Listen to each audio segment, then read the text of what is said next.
자, 오늘 함께 나눌 말씀의 제목은 영적 상속자를 위해 내쫓을 것이 있습니다 라는 제목으로 하나님의 말씀을 함께 나누도록 하겠습니다. 우리들 교회는요, 새신자들이 오면 그 새신자들 앞에서 매번 놀라운 간증을 들려주시는 집사님 부부가 있습니다. 아마 여러분들 중에서도 이 집사님 부부의 간증을 기억하고 또 들으신 분들이 있으실 것입니다.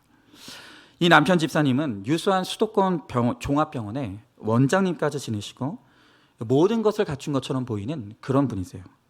그런데 이렇게 좋은 대학 나오고 대단한 학벌에 종합병원의 원장까지 지내시는 이분이 과거의 바람을 4번을 피우고 그 외도녀의 사이에서 아들까지 낳았다는 거예요.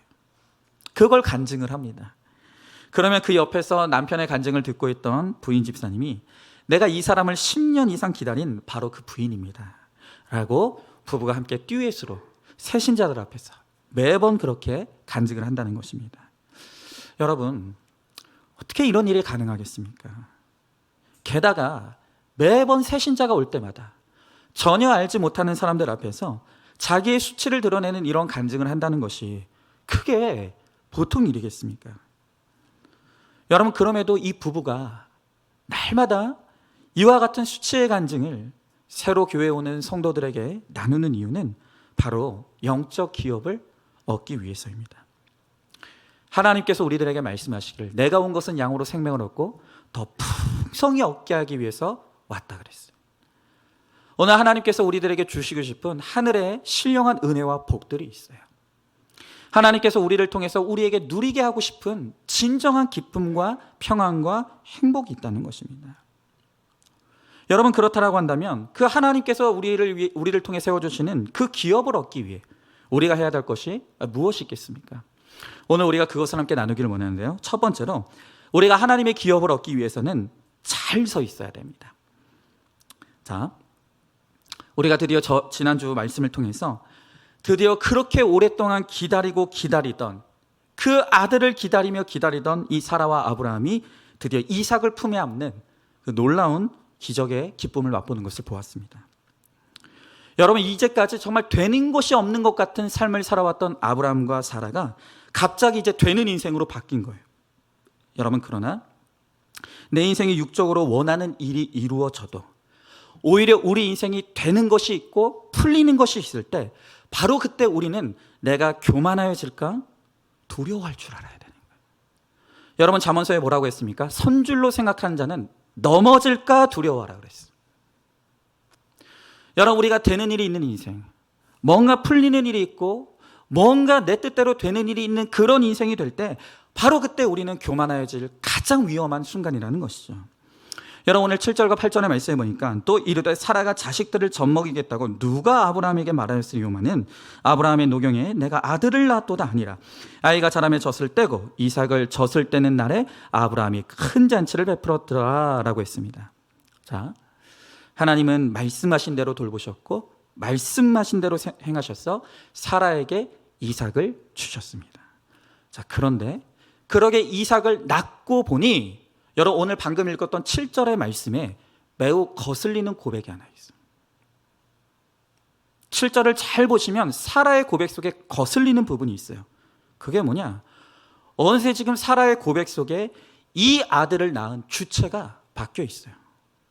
여러분, 이 사라가 지금 이삭을 낳은 것에 대해서 뭐라고 고백하고 있냐면 여호와께서 주셨다, 여호와께서 낳게 하셨다라고 말하지 않고 뭐라고 말하고 있냐면 내가 아들을 낳았다라고 말하고 있어요.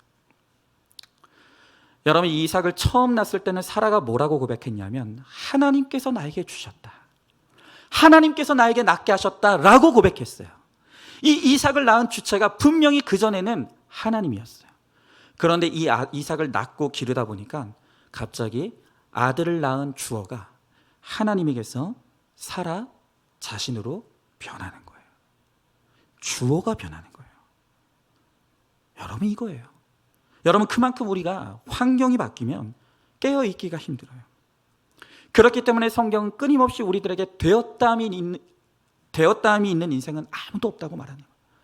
우리는 죽을 때까지 되었다함이 없는 거예요. 여러분, 우리가 그렇죠.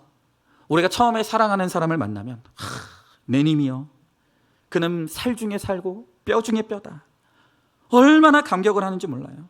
특별히 오래 기다린 끝에 만난 인연이면 더욱 애틋합니다. 여러분, 그러나 결혼을 하고 사회에서 승승장구하고 거기다가 부와 권력까지 맛보기 시작하면 슬슬 그 눈이 내 배우자에서 다른 데로 돌아가기 시작하는 거예요. 바람을 피우고 이혼하는 거예요. 여러분, 오늘 이 사라를 보십시오. 이 사라가 90세가 될 때까지 아들을 얻지 못했어요. 얼마나 오랫동안 기다렸는지 몰라요. 그래서 오랜 기다림 끝에 이 아들을 낳게 되었을 때 처음에는 하나님이 하셨습니다. 하나님이 주신 아들입니다. 하나님의 은혜로 말미암아 일어난 일입니다. 얼마나 하나님을 고백했는지 몰라요. 그런데 24시간 이 아이의 젖을 먹이고 아이를 키우고 양육하고 키우다 보니까 이 아들을 낳게 하신 주체가 하나님에서 자기로 바뀌는 거예요. 내가 했다는 거예요. 내가 낳았다는 거예요. 여러분, 지금 이제 저희가 1, 2부 예배를 드리고 있는데, 여러분 이제 1부 예배는 이제 영상이 안 나가니까 모르는데, 지난주 1부 예배 때 이제 대표 기도를 해줬던 우리 집사님께서 지난해 몇 달 동안 11조를 내지 못했던 죄를 기도 가운데 고백해 주셨어요. 여러분, 그렇지 않습니까? 우리가 무슨 일이 있을 때 참 차례대로 일들이 있으면 좋을 것 같은데 언제나 고난은 한꺼번에 몰려와요. 여러분, 돈을 지출할 때도 마찬가지죠. 조금씩 나가면 좋을 것 같은데 큰 돈이 한꺼번에 나갈 때가 있는 거예요. 그러니까 이분도 지난해 갑자기 이런저런 명목으로 큰 돈이 나가게 된 일이 있었다는 거예요. 그러니까 내 가게 살림이 어떡하나 갑자기 이 근심과 걱정이 몰려오면서 하나님 모르겠어요. 나 모르겠어요. 하고 하나님께 떼부리듯이 11조를 중단해 버렸다는 거예요. 여러분, 그런데 그 한 해를 다 마무리하고 이제 지난 한 해를 마무리하는 그 연말의 가계부를 정리하면서 계산을 하다가 이 집사님이 깜짝 놀랐다는 거예요. 왜냐하면 집사님 고백하시기를 지난해 3달 동안 이 11조를 내지 못했는데, 그런데 내가 11조를 내리지 않았던 그 3달이 1년 수입 중에 가장 많이 수입이 들어온 달이었다는 것을 알게 되었다는 거예요. 여러분, 그것을 보면서 하나님이 어떻게든 나를 책임져 주시는데, 나는 그렇게 근심하고 걱정하고 염려하며 살아왔지만 지나고 보니 내가 살아냈는데, 하나님께서 나를 살 수 있게 해주셨는데 내가 하나님을 신뢰하지 못하고 내 염려에 빠져서 내 계산에 빠져서 11조를 하지 못했던 것을 회개하시는 거예요. 여러분, 우리 교회도 마찬가지입니다. 참 이상한 것이요, 저는 이 계산이 빠른 분들 있잖아요. 수에 능숙하신 분들이 있어요. 그런 분들 보면 저는 좀 안타까워요. 왜냐하면 이제 재정부가 이 코로나 기간도 그렇고 매주마다 와가지고 이제 재정보고를 하는데, 늘 재정보고 하시면서 하시는 말씀이 뭐냐면은 목사님 적자입니다. 그래요.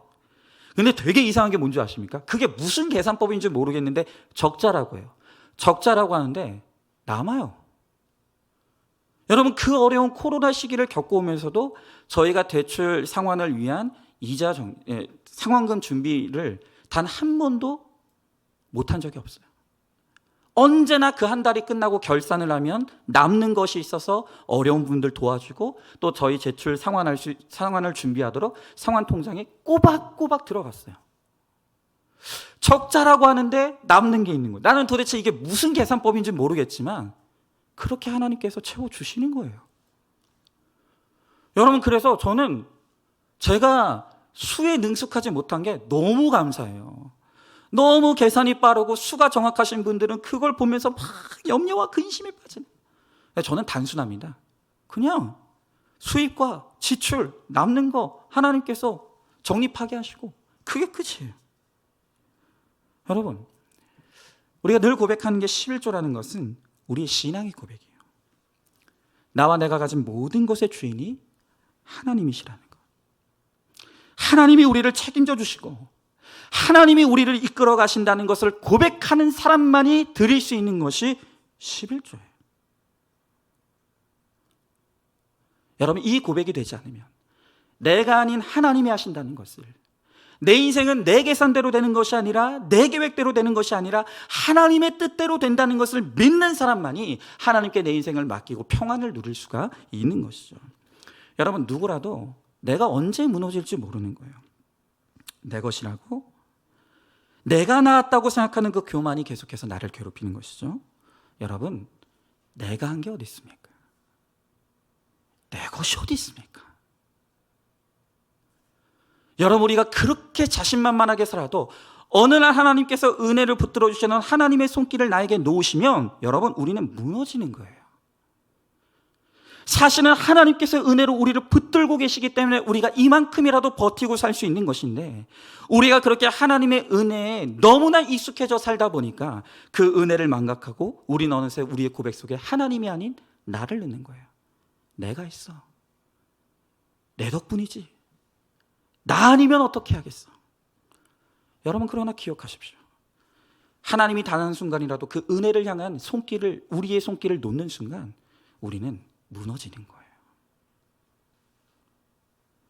여러분, 이렇게 내가 아닌 하나님이 내 인생의 주어가 되는 것, 내가 했다는 고백이 아닌 하나님이 했음을 고백하는, 주가 하심을 고백하는 이 고백이 이루어질 때 바로 우리가 인생을 잘 살아가고 우리를 통해 하나님의 기업이 세워질 수가 있는 것입니다. 자, 한번 질문해 보시죠. 내 것이라고 내가 이루었다고 생각하며 교만을 품고 있는 것이 무엇입니까? 내 것이 아니라 하나님의 것이고 모든 것이 하나님께로부터 왔음을 겸손하게 인정하고 있습니까? 두 번째로, 기업을 얻기 위해서 돕는 배필의 역할을 잘해야 합니다. 자, 오늘 사라가 영적 상속자를 낳고 내가 너 낳았도다, 잠시 교만에 빠졌어요. 그러나 이 사라에게 사건이 오자 금세 다시 회개하고 그의 영혼이 다시 서는 거예요. 그리고 이 사라가 아브라함을 위한 돕는 배필의 역할을 시작합니다. 자, 오늘 9절의 말씀에 보니까 사라가 본즉 아브라함의 아들 애굽 여인 하갈의 아들이 이삭을 놀리는지라 그랬어요. 자, 이삭을 낳은 기쁨이 잠시뿐이었어요. 이 가정에 다시 갈등이 시작되는 거예요. 자, 아들을 낳은 기쁨에 취해 있는데 이 가정에 처음으로 낳았던 이 여종 하갈을 통해 낳았던 이 첫째 아들 이스마엘이 이삭에게 다가와 그를 괴롭히기 시작하는 거예요. 여러분, 오늘 성경에는, 이 개역개정 성경에는 놀렸다라고 말하고 있지만 예전 개역 한글 성경에는 그를 희롱했다라고 말하고 있어요. 16살짜리 이 이스마엘이 이제 두세 살밖에 안 된 어린 아이를 마구 괴롭히기 시작하는 거예요. 여러분, 기억하십니까? 사라도 하갈이 임신했을 때 하갈로부터 조롱을 받았죠. 그 전에 이 사라가 하갈에게 조롱을 받고 희롱당할 때는 그냥 억울하기만 했어요. 그러나 그동안 이제 이 사라의 믿음도 많이 성장했어요. 그러면서 이 이삭이 이스마엘에게 희롱당하는 모습을 보면서 사라는 왜 이 사건이 왔을까? 왜 이런 갈등과 문제가 우리 가정 가운데 일어났을까를 믿음으로 해석하기 시작하는 거예요. 그러면서 이 문제의 원인을 깨닫게 됐어요. 자, 이 사건을 통해서 이스마엘이 이삭을 희롱하고 괴롭히는 이 사건을 통해서 이 사라가 깨달은 문제의 원인이 무엇인가? 두 가지를 깨닫게 되는데, 첫 번째로는 이 문제가 자기의 죄의 결론이라는 거예요. 여러분, 기억하십니까? 이 이스마엘이 어떻게 태어났죠? 사라가 하나님의 약속의 말씀을 믿지 못하고 기다리지 못하고 여종인 하갈을 남편에게 억지로 붙여서 그 여종과 남편인 아브라함 사이에서 나온 자식이 바로 이스마엘이었어요. 그렇게 하나님의 약속을 믿지 못하고 불신앙으로 낳게 된 이 이스마엘이 영적 자손 이삭을 괴롭히는 거예요. 여러분, 결국 이 문제의 근원은 누구입니까? 사라 자신이에요. 사라를 통해서 이 문제가 시작이 된 거예요. 그래서 사라는 이것은 누구의 잘못이 아니라 내 죄의 결론이다. 사라가 그걸 깨닫는 거예요. 그러나 두 번째로 이 사라가 이 문제 속에서 깨달은 것은 무엇입니까? 그럼에도 불구하고 애굽 여인 하갈의 소생인 이 이스마엘은 영적 상속자가 될 수 없다는 거예요. 여러분, 이 첫째 아들 이스마엘은 모든 세상적인 것을 다 갖춘 사람이었어요. 너무너무 잘나고 똑똑한 그런 아들이에요. 그러나 이스마엘의 속마음에는 믿음에 대한 조롱과 무시가 있었어요. 늘 이스마엘이 말하는 게 이거예요. 예수 믿을 바에는 나를 믿는다. 예수 믿고 교회 다닌다고 밥 먹여주냐? 예수님 믿는 사람들은 다 자기 의지가 박약한 무능한 사람들이다. 그러면서 이 이삭을 희롱하고 괴롭히기를, 야, 하나님 믿는 너보다 하나님 안 믿는 내가 더 나아. 끊임없이 믿음을 조롱하고 믿는 자들을 핍박하는 거예요. 여러분, 그 모습을 보면서 사라는 이 일은 내가 믿음으로 행하지 못했기 때문이라고 먼저 내 죄를 인정합니다. 그러나 그렇다고 해서 이 이스마엘을 그냥 내버려 둬서는 안 되는 거예요. 비록 이것은 내 인생의 결론이지만 이건 아니야. 이제 이것을 해결해야 된다. 처방하는 거예요. 여러분, 이스마엘은 끊어내고 쫓아내야 될 대상이에요. 오늘 사라가 이 문제에 대해서 정확하게 문제를 진단하고 정확한 처방을 내리는 거예요. 자, 한번 질문해 봅니다. 나는 내 능력에 순종합니까? 아니면 위치와 질서에 순종합니까? 수치와 조롱을 당하는 사건 앞에서 내 죄를 먼저 회개하고 있습니까? 자, 세 번째로 이제 하나님의 영적 기업을 얻기 위해서는 내쫓아야 될 것이 있다는 거예요. 자, 오늘 10절의 말씀에 보니까 그가 아브라함에게 이르되 이 여종과 그 아들을 내쫓으라. 이 종의 아들은 내 아들 이삭과 함께 기업을 얻지 못하리라 함으로 그랬습니다. 자, 사라는 이 이스마엘이 이삭을 희롱하는 이 사건 앞에서 영적 깨달음을 가지고 이스마엘을 내쫓는 적용을 명령합니다. 여러분, 성경을 보면 사라가, 너무나 교양 많은 사라가 이렇게 강하게 나왔던 적이 없어요. 여러분, 근데 오늘 이 모습을 우리가 세속사의 관점, 인간적인 관점에서 보면 사라는 너무 나쁜 여자 같고 또 하갈은 너무 불쌍해 보이는 거예요. 여러분, 사실 따지고 보면 하갈이 무슨 죄가 있습니까? 주인인 사라가 시켜서 아브라함에게 들어갔고, 그래서 그와 그 사이에서 아들을 낳은 죄밖에 없는 것 같아요. 그리고 사라의 학대를 피해 도망갔다가 그럼에도 불구하고 다시 돌아와 살고 있었어요. 여러분, 그러나 반드시 기억하십시오. 성경의 역사는 세속사의 역사가 아니라 구속사의 역사예요. 여러분, 구원의 관점에서 모든 사건을 바라봐야 이 문제의 해석이 되는 거예요. 여러분, 왜 사라의 이 적용이 맞는 것입니까? 다시 말씀드리지만 이 이스마엘은 믿음과 아무 상관없는 육적 후손이에요. 이스마엘은 기도도 안 합니다. 하나님께 묻지도 않아요. 오로지 자기의 노력과 의지로 자수성가하고 성공한 사람이에요. 여러분, 그러면서 믿음을 조롱하는 거예요. 하나님을 인정하지 않아요. 하나님을 믿을 바에는 내 주먹을 믿으며 살겠다라고 하는 것이 인생의 신조인 사람이 바로 이 이스마엘이에요. 여러분, 그래서 하나님은 단 한 번도 이 이스마엘을 약속의 자녀라고 말씀하신 적이 없는 거예요. 여러분, 아무리 그가 성공한들 그는 하나님의 약속으로 성공한 자녀가 아니에요. 우리가 이걸 잘 알아야 돼요. 물론 이 이스마엘도 아브라함의 아들이기 때문에 하나님께서 이 이스마엘도 반드시 보호해 주시고 지켜주시겠다고 약속해요. 아브라함이 비록 실수로 낳은 아들이지만 하나님께서 이 자녀도 책임져 주시겠다고요. 여러분, 그러나 그럼에도 불구하고 육적인 후손 이스마엘과 영적인 후손인 이삭은 공존할 수가 없는 거예요. 여러분, 어쩌면 이때까지도 이 아브라함이 이스마엘을 정리하지 못한 것은 어쩌면 아브라함의 마음속에 일말의 희망이 있었던 것 같아요. 이 육적인 후사인 이스마엘과 영적인 후사인 이삭이 같이 지낼 수 있어. 이 둘이 공존해도 다 같이 행복할 수 있지 않을까? 오늘 이런 일만에 미련이 있을 수도 있었다는 거예요. 여러분, 그러나 사라는 오늘 이스마엘이 이삭을 희롱하는 모습을 보면서 그런 가능성은 없다는 것을, 영적 후사와 육적 후사가 함께할 수 없다는 것을, 그 안에서 결국 온전한 행복이 일어날 수 없다는 것을 마침내 깨닫고 이 문제를 정리하기로 결단하게 되는 거예요. 자, 여러분, 그럼 이제 여기서 오늘 이 이스마엘을 정리하고 내쫓아내는 것을 오늘 우리는 어떻게 적용해야 될까요? 여기서 이제 잘못 적용하면 영적 자손과 육적 자손이 같이 지낼 수 없기 때문에 믿지 않는 배우자를 내쫓고 이혼해야 되겠구나. 이게 아니에요. 이게 아니에요. 여러분, 오늘 이 말씀을 통해서 우리가 반드시 적용해야 될 것은 무엇이냐면 불신 배우자라도 나를 잘 살게 해주고 나만 사랑해주면 그만이라고 하는 바로 내 안에 여전히 살아있는 세상의 가치관을 끊어내야 된다는 거예요. 이제부터 나의 가정의 구원을 위해서 내 믿음의 결단을 해야 되는 거예요.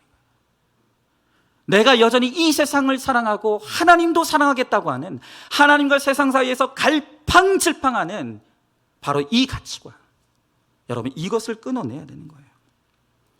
예수 안 믿는 배우자와 살면서 멋있으면, 돈만 잘 돌아주면 나는 행복할 수 있겠다. 여러분 이것이 바로 우리가 내쫓아야 될 이스마엘의 가치관이라는 거예요. 우리의 갈 길은 영원한 본향이지, 이 땅에서 그저 잘 먹고 잘 사는 것이 하나님께서 우리들에게 목적하신 인생의 뜻이 아니라는 거예요. 여러분 이제까지 우리는 날마다 하나님도 사랑하고 세상도 사랑하는 이 중간 사이에서 방황하며 살았어요. 하나님도 섬기고 돈도 섬기고자 하는 오늘 이 중간지대에서 아무것도 붙잡지 못하는 인생을 살아왔어요. 여러분 그러나 이제 그만하면 됐습니다. 결단해야 돼요. 끊어내야 되는 거예요. 여러분 이 세상을 사랑하고 이 세상을 사모하는 이 육적 이스마엘은 이제 내 안에서 끊어내고 떠나보내야만 한다는 거예요. 그래야 나를 통해 하나님의 기업이 일어날 수 있다는 거예요. 여러분 오늘 믿지 않는 자와 동행한 것은 행복할 수가 없다. 이것이 오늘 사라가 깨닫게 된 영적 가치관이에요. 이스마엘과 이삭의 가치관이 같이 있으면 결단코 진정한 성령 충만과 기쁨은 있을 수 없는 거예요. 그래서 사라는 결단했어요. 이 문제를 정리하기로, 이제는 육적 후사인 이스마엘을 이제 정리하기로 결단했어요. 그런데 문제는 누구냐? 사라는 정리했는데, 그런데 아브라함은 여전히 정신을 못 차려요. 자, 오늘 11절의 말씀에 보니까 이렇게 말하고 있어요. 아브라함이 그의 아들로 말미암아 그 일이 매우 근심이 되었더라. 여러분 이제 사라는 영적으로 이 문제들을 분별하고 이제는 드디어 결단하고 이제는 끊어내야 될다라는 것을 알게 되는데, 그런데 아브라함이 결단이 안 되는 거예요. 아브라함은 여전히 육적 후사인 이 이스마엘이 너무 좋은 거예요. 여러분 16년이나 이 아들은 자기에게 기쁨을 주었어요. 이 아들은 사냥도 잘하고요, 남자답고요, 거기다가 효도도 잘해요. 그러니 이 아들을 쫓아내고 싶지가 않은 거예요. 그러니까 자꾸 마음에 어떤 미련이 있습니까? 이삭과 이스마엘이 같이 살 수 있지는 않을까? 이 둘이 공존할 수 있지 않을까? 이 둘을 모두 붙잡고 살 수 있지는 않을까? 이 미련을 버리지 못하는 거예요.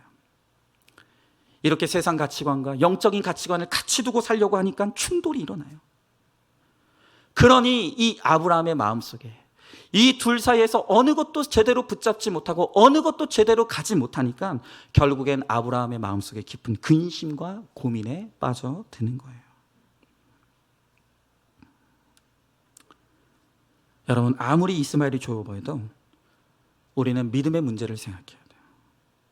이제는 결단하고 쫓아야 될, 끊어내야 될 이 세상의 가치관이 있다는 거예요. 여러분 그런데요, 우리가 얼마나 고집스러운지 몰라요.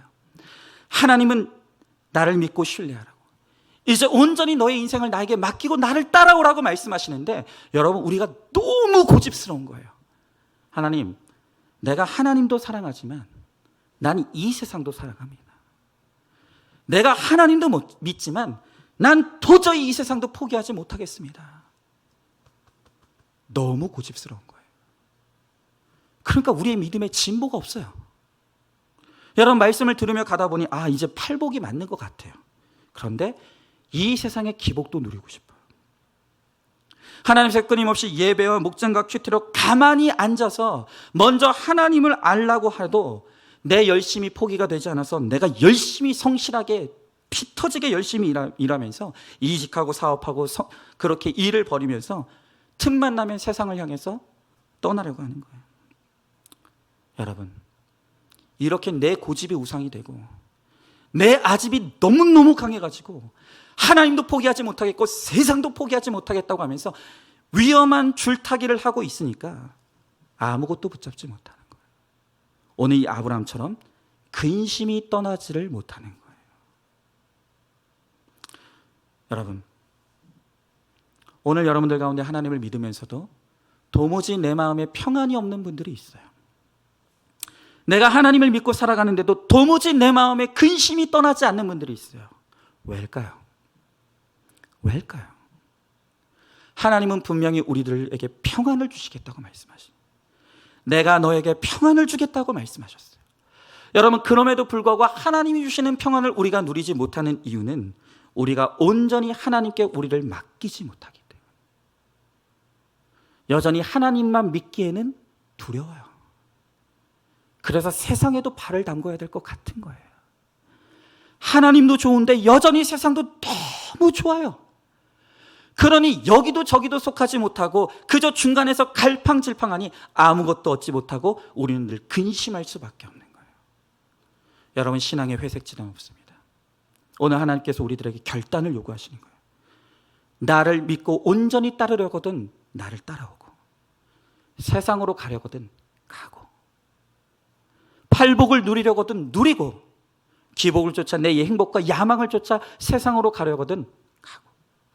근데 우리는 이것도 저것도 아닌 중간지대에서 갈팡질팡하고 있으니 세상에서도 버림받고 하나님 앞에서도 인정받지 못하는 정체를 알 수 없는 믿음의 생활을 할 수밖에 없는 거예요. 여러분, 제가 첫 머리에 소개했던 그 집사님 부부의 삶을 우리가 조금 더 나눠보도록 하겠어요. 오늘 이분들도 인생에서 이스마엘을 쫓아내기까지 얼마나 길고 지루한 이 애통의 시간을 보냈는지 이분들의 간증을 들어보면 알 수가 있는 거예요. 아마 이분들의 간증을 들으신 걸 기억하시는 분들도 있을 텐데, 아까도 말씀드렸던 것처럼 이 남편 집사님이 4번이나 바람을 폈어요.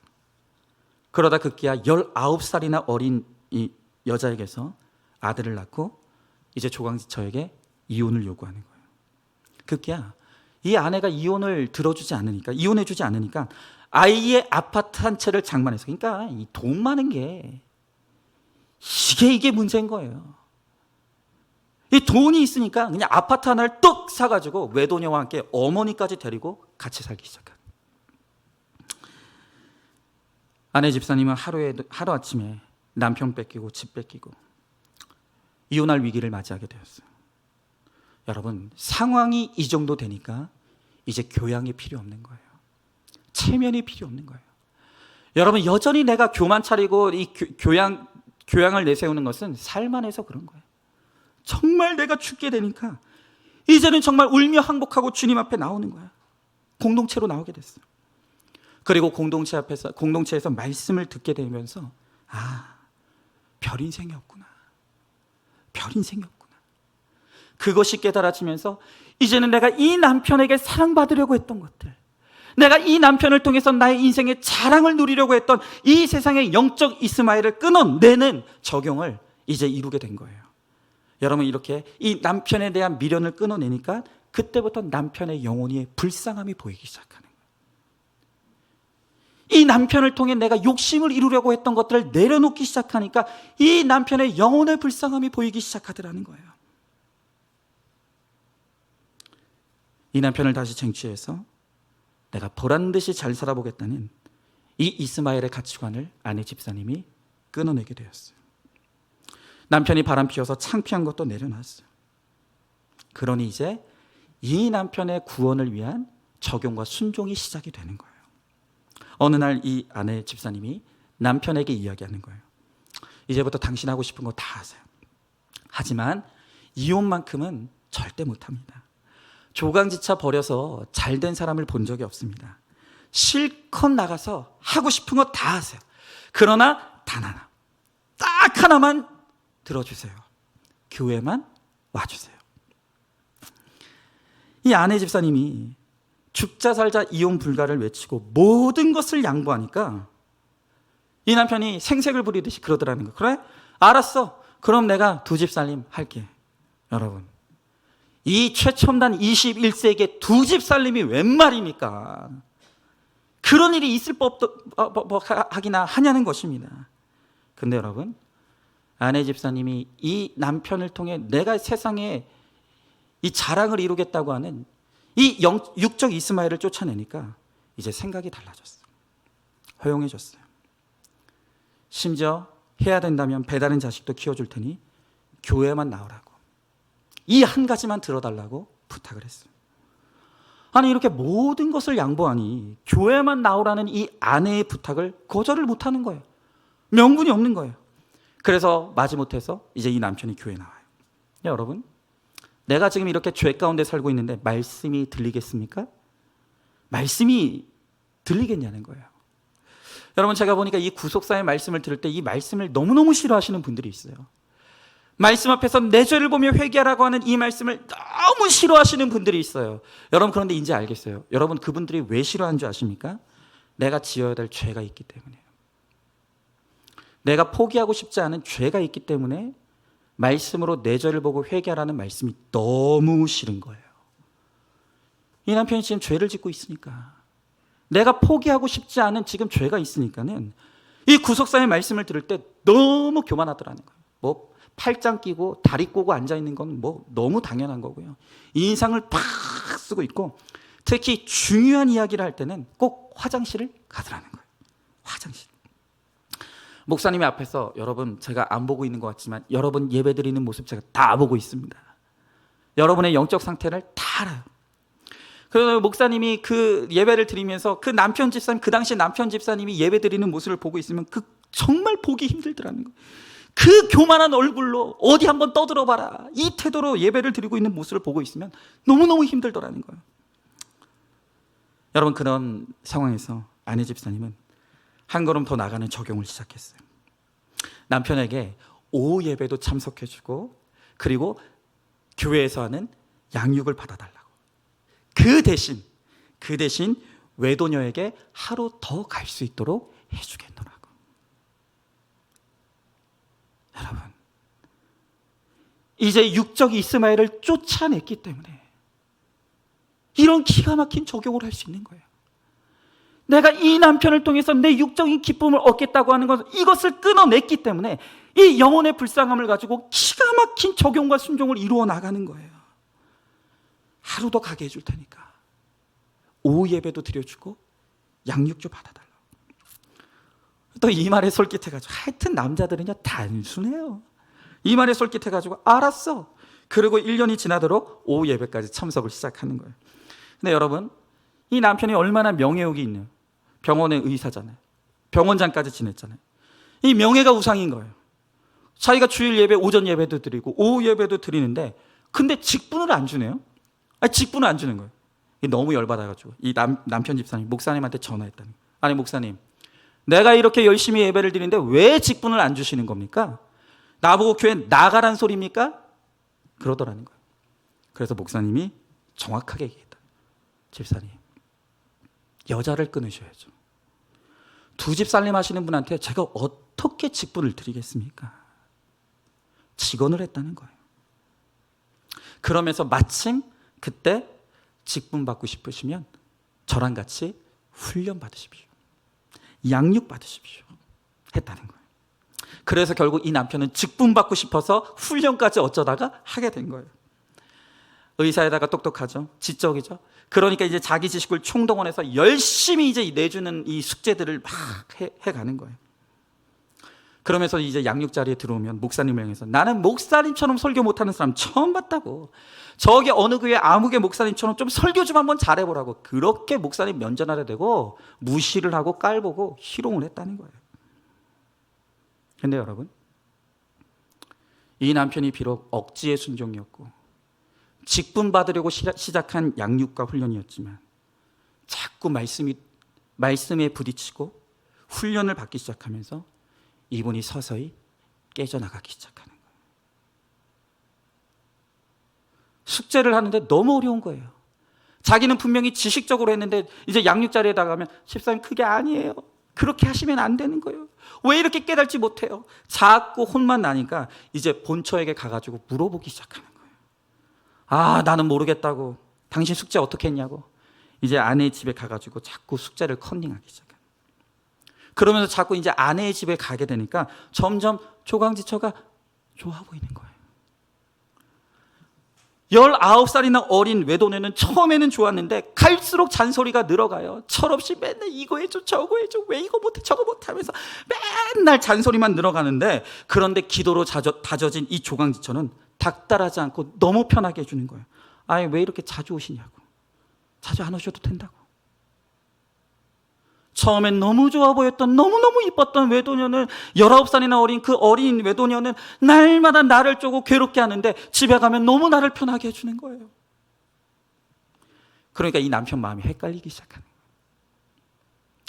여러분, 이렇게 내 욕심을 내려놓고 이타적인 구원의 이 마음이 이루어지니까 이렇게 될 수가 있는 거예요. 그러면서 1년이 넘도록 교회 욕하고 목사님을 욕하던 이 남편 집사님이 점점 말씀을 듣는 구조 안에 들어오면서 깨어져 나가요. 주일 예배, 수요 예배, 목장 예배, 제자 훈련 통해 끊임없이 내 안에 있는 이 육적 이스마엘의 가치관을 끌어내라는 이 메시지를 들으니까 이제 정말 변화되기 시작하네요. 이 남편 집사님은 간증을 하면서 말하기를, 하나님과의 관계가 바로 서게 되니까 내가 이스마엘을 끊을 수 있었지, 조강지처가 불쌍해서 내 성품으로 돌아왔다면 나는 결국 다시 돌아갔을 거라고, 그렇게 고백하는 거예요. 여러분, 오늘 이 아브라함도 육적 이스마엘을 끊어내지 못해서 깊이 근심하며 하나님께 물은 거예요. 하나님, 정말 이스마엘을 끊어내야 됩니까? 정말로 이스마엘을 쫓아내야 됩니까? 정말로 이스마엘과 이삭은 같이 할 수 없는 것입니까? 끊임없이 근심하고 고민하면서 하나님께 묻고 또 묻는 거예요. 여러분, 그럴 때 하나님께서 뭐라고 대답해 주십니까? 오늘 12절 13절에 보니까 하나님께서 이렇게 육적 이스마엘을 끊어내지 못하고 근심하는 아브라함에게 이렇게 말씀하시는 거예요. 하나님이 아브라함에게 이르시되, 내 아이나 내 여종으로 말미암아 근심하지 말고 사라가 내게 이른 말을 다 들으라. 이삭에게서 나는 자라야 내 씨라 부를 것입니다. 그러나 여종의 아들도 내 씨니 내가 그로 한 민족을 이루게 하리라 하신지라. 여러분, 이 남편 집사님에게도 갈등이 있었어요. 그래도 나 때문에 나한테 온 사람인데, 그리고 나를 통해서 낳은 아들인데, 여러분, 이 집사님이 본처에게선 딸만 둘이고 이 후처를 통해서 아들을 낳은 거예요. 이 너무 아까운 거예요. 비록 외도를 통해서 낳은 아들이지만 아들인데 내가 이 아들을 어떻게 끊어낼 수 있단 말인가. 그러나 말씀이 끊임없이 나를 부리치고 이것이 하나님 앞에 얼마나 큰 죄악인지가 깨달아지기 시작하고 괴로움이 나에게 몰려오기 시작할 때 비로소 말씀의 적용을 통해 이 집사님은 조강지처에게 돌아오는 적용을 하게 되었습니다. 그리고 외도녀가 아들을 보내지 않자 이제는 양육비를 대는 것으로 더는 욕심을 부리지 않기로 결단했어요. 그리고 그 이후로 다시는 단 한 번도 그 외도녀와 그 아들을 보러 가지 않았다는 거예요. 너무나 힘든 가운데서 이 이스마엘을 끊어낸 거예요.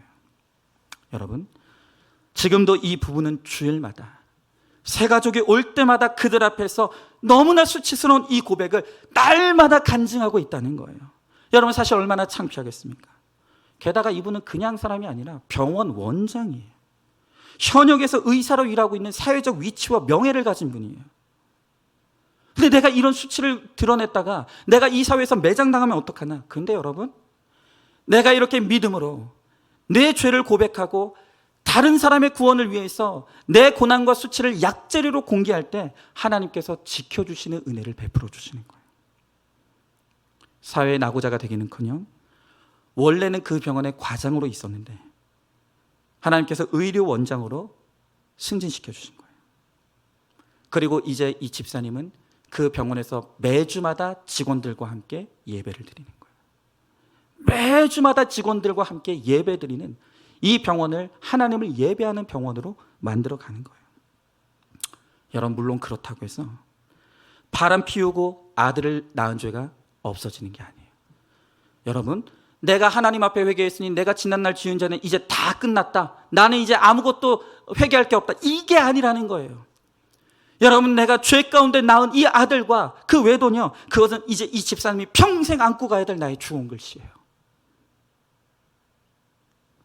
내 죄 때문에 울고 내가 죄 가운데 낳은 이 아들 때문에 이 집사님은 평생 울어야 되는 거예요.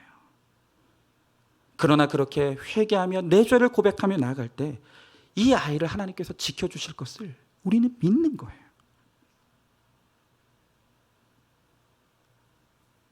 여러분, 오늘 이 부부만큼 수치스러운 일을 겪으신 분들이 얼마나 있을지 모르겠어요.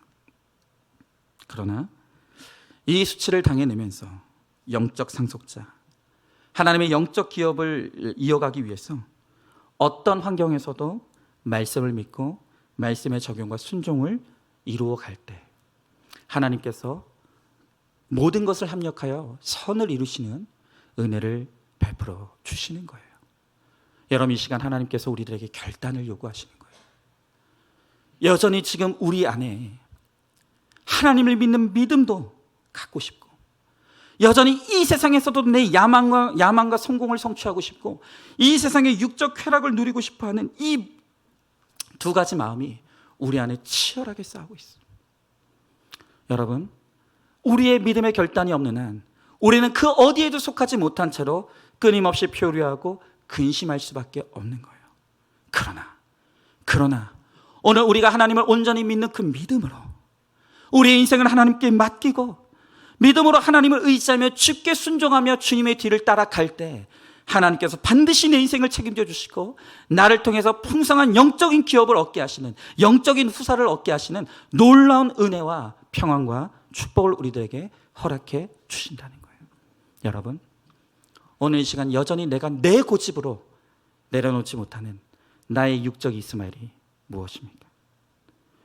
여전히 나는 내 남편 통해서 내 인생의 자랑 삼고 싶은 분들이 있습니까? 여전히 내 자식이 하나님 잘 믿었더니 이 자식이 이렇게 나에게 효도하고 나만 사랑해주고 나에게만 잘해준다라고 하는 내 자랑과 욕심을 이루고 싶습니까? 여러분, 그러니 내 가정의 구원이 안 되는 거예요.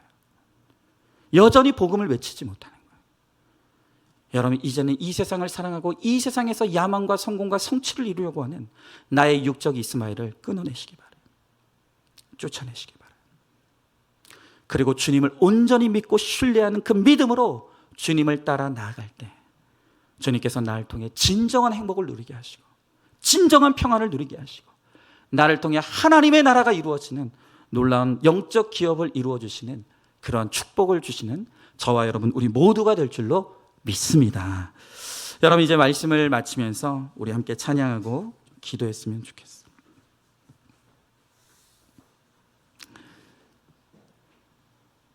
여러분, 이 시간 우리가 이 말씀을 통해서 내가 얼마나 하나님 앞에 고집 부리는 인생인지 그걸 좀 회개했으면 좋겠어요. 오늘도 주님은 나를 위해서 모든 물과 피를 쏟으시고 나를 위해 아낌없이 모든 것을 주시며 내가 너를 사랑한다 말씀하시고 또 내가 너를 책임지겠다고, 내가 너를 반드시 구원으로 인도하겠다고 하나님께서 말씀하시지만 여전히 우리는 하나님으로 충분하지 않아요. 여전히 우리는 하나님이면 충분하다는 고백이 나오지 않아요. 그러면서 여전히 나는 하나님도 사랑하지만 나는 이 세상도 사랑한다고, 나는 여전히 하나님도 믿지만 나는 이 세상도 포기할 수 없다고, 나는 여전히 거룩도 좋지만 나는 이 세상에서 나의 야망과 욕심과 성취를 이뤄내야만 하겠다고, 여전히 고집부리며 온전히 믿음으로 주님을 따르지 않고 주님께 나를 맡기지 못하는, 여러분, 그렇기 때문에 우리가 아브라함처럼 근심할 수밖에 없는 거예요. 그래서 하나님께서 우리 때문에 오늘도 울고 계시는 거예요. 여러분, 내가 그렇게 열심히 살고 내가 그렇게 수고해서 뭐가 됐습니까? 뭐가 그렇게 잘 됐습니까? 내가 그렇게 밤이 맞도록 수고하며 내 자식을 위해서 살았고, 내가 내 가정을 위해서 내 몸이 부서져라 열심히 수고하며 노력했지만 내 가정에 온전히 서 있습니까? 정말로 내 인생이 평안합니까? 여러분, 진정한 평안과 행복은 오직 주님 안에 있는 거예요. 주님만이 주실 수 있는 거예요. 여러분, 이제 내 인생의 주가 내가 아니길 원해요. 내가 했다, 나 아니면 안 된다, 내가 해야만 한다고 하는 그 나라고 하는 그 주어를 이제는 깨트리고, 하나님, 주님이 하십니다. 주님만이 하실 수 있습니다. 주님만이 하실 것입니다.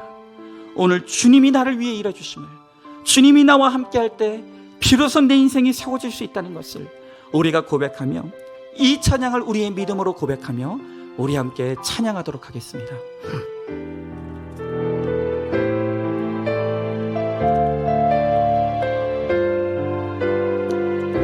우리 같이 고백합니다. 날이 저물어 갈 때, 빈들에서 걸을 때, 그때가 하나님의 때.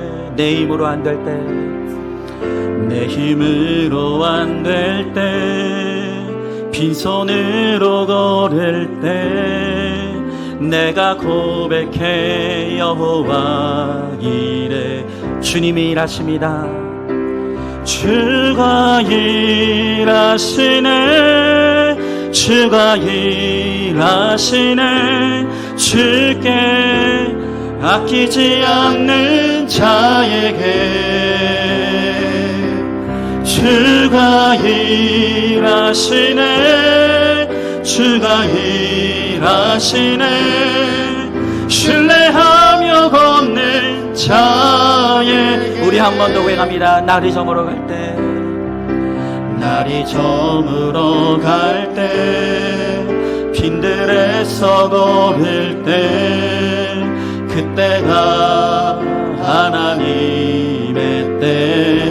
내 힘으로 안 될 때, 내 힘으로 안 될 때, 빈손으로 걸을 때, 빈손으로 걸을 때, 내가 고백해 여호와. 우리 한 번만 더 고백합니다. 날이 저물어 갈 때, 날이 저물어 갈 때, 빈들에서 걸을 때, 그때가 하나님의 때. 내 힘으로 안 될 때, 빈손으로 걸을 때, 내가 고백해 여호와 이. 내가 아니라 하나님이 일하십니다. 주가 일하시네, 주가 일하시네. 주께 아끼지 않는 자에게. 아멘. 주가 일하시네, 주가 일하시네. 신뢰하며 걷는 자에. 우리 한 번 더 고백합니다. 주님이 일하십니다. 주가 일하시네, 주가 일하시네. 주께 아끼지 않는 자에게 주님이 일하십니다. 주가 일하시네, 주가 일하시네. 신뢰하며 걷는 자. 우리 한 번 더 믿음으로 고백합니다. 주님이 일하십니다. 주가 일하시네, 주가 일하시네. 주께 아끼지 않는 자에게. 아멘. 주가 일하시네, 주가 일하시네. 신뢰하며 걷는 자에게. 여러분, 이 시간 우리 한번 우리 고백하며 회개하길 원합니다. 이제껏 내가 했다고 생각했습니까? 그렇지 않습니다. 내가 알지 못하고 깨달지 못하는 때에도 하나님의 은혜의 손길이 나를 붙들고 있었습니다. 주님이 나를 향한 그 은혜의 손길을 넣는 그 순간 우리는 무너집니다. 반드시 실패하게 되어 있습니다. 내가 오늘 여기까지 올 수 있었던 것은 주님의 은혜의 손길과 사랑의 손길이 나를 강하게 붙들고 있기에, 나를 단 한 번도 놓지 않았기에, 그 숱한 위기와 괴로움과 어려움 가운데서도 오늘 우리가 여기까지 올 수 있었던 것입니다. 그러나 우리는 어느새 그 은혜에 익숙해져 있어 하나님의 은혜를 고백하던 그 입술이 변하여 내가 했다고, 다 내가 한 것이라고, 내가 할 수 있다고. 오늘 우리가 그렇게 착각하며 교만을 떨며 살아왔습니다. 내가 그렇게 교만하기에 하나님께서 우리 인생의 어두운 시간과 고난의 문제들을 허락하셔서 내가 한 것이 아님을 깨닫게 하시고 다시 한번 주님이 일하여 주실 것을, 주님의 은혜면 살 수 없다는 것을 우리로 하여금 고백하게 하십니다. 여러분, 이 시간 여전히 하나님과 세상 사이에서 갈팡질팡하며 고집부리고 있는 우리의 모든 고집을 이 시간 회개하며, 하나님 아버지, 내가 고집부리다 이렇게 실패했습니다. 내가 고집부리다 이렇게 무너졌습니다. 주님, 우리를 불쌍히 여겨주시옵시고 이제는 내 인생을 온전히 믿음으로 주님께 맡기며 주님께 순종하며 주님을 온전히 쫓아갈 수 있도록 주님 은혜 베풀어 주시옵소서. 그래서 주님이 나를 통하여 일하여 주시고 주님이 나를 통하여 역사하여 주심으로 나를 통해서 주님의 아름다운 기업이 일어날 수 있도록 주님 함께 해달라고 오늘 이 시간 말씀을 기억하며 우리 다 함께 기도하며 나가도록 하겠습니다. 기도하겠습니다. 사랑과 은혜가 충만하신 하나님 아버지, 주님에게 한 사랑과 은혜를 감사드립니다.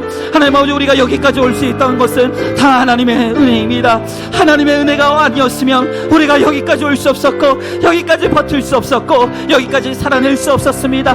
그러나 하나님 아버지, 그 은혜가 우리 가운데 머물기에, 그 은혜가 너무 익숙하기에 하며 어느새 우리 입술의 고백이 하나님의 은혜를 망각하고 다 내가 있다고, 다 내 덕이라고, 다 내 능력이라고 오늘 우리가 교만에 빠져 아버지 그렇게 하나님을 잊어버리고 살아왔습니다. 주여 하나님 아버지, 우리를 용서하여 주셨소서.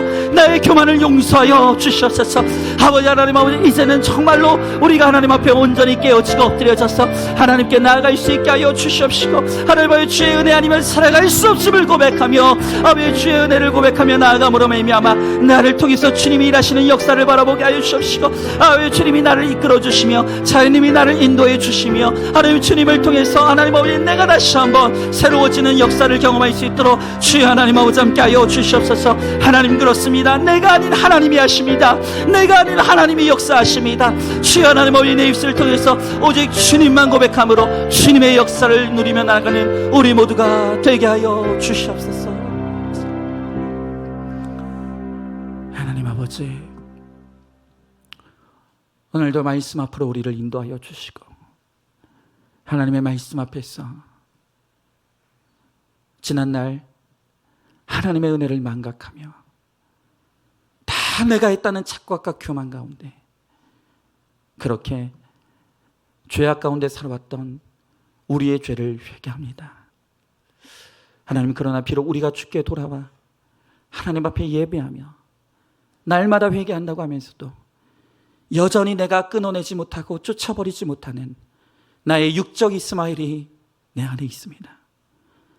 여전히 하나님과 세상을 겸하여 사랑하고 하나님과 세상을 겸하여 섬기며 여전히 믿음과 이 세상 사이에서 갈팡질팡하며 날마다 근심하고 걱정하는 오늘 우리의 고집을 이 시간 하나님 앞에 회개합니다. 하나님, 이제는 주의 말씀을 듣고 하나님이 오늘 우리들에게 오라 하시는 믿음의 자리, 순종의 자리로 나아갈 수 있게 하여 주시옵시고, 그래서 정말 주님께서 우리를 책임져 주시고 우리를 옳은 길로 바른 길로 인도해 주시며 우리를 구원의 그 날까지 함께 하여 주심으로 하나님, 나를 통해 아름다운 하나님의 기업이 이루어지는 놀라운 역사가 일어날 수 있도록 주님 우리 가운데 함께 하여 주시옵소서. 하나님 아버지, 정말로 우리의 힘으로는 우리의 힘이 빠지지 않습니다. 우리의 고집이 깨어지지 않습니다. 하나님, 이 시간 우리의 결단을 주님 앞에 드립니다. 그저 우리의 결심을 주님 앞에 드릴 뿐입니다. 주님을 따르길 원합니다. 주님을 온전히 신뢰하길 원합니다. 주님을 온전히 믿기를 원합니다. 오늘 이 시간 이 믿음의 고백을 드리며 믿음의 결단을 드리는 우리 모든 성도들에게 주님 역사하셔서 이제 우리의 악한 모든 고집이 꺾여지게 하여 주시옵시고 우리의 모든 인간적인 힘과 생각들이 내려질 수 있게 하여 주시옵시고 온전히 주님을 쫓고 따름으로 말미암아 나를 통해 주님이 아름다운 역사를 이루시는 그 놀라운 은혜를 누리며 살아가는 우리 모두가 되게 하여 주시옵소서. 반드시 그렇게 하여 주실 줄 믿사오며 사랑이 많으신 우리 예수님 이름 받들어 기도드리옵나이다. 아멘.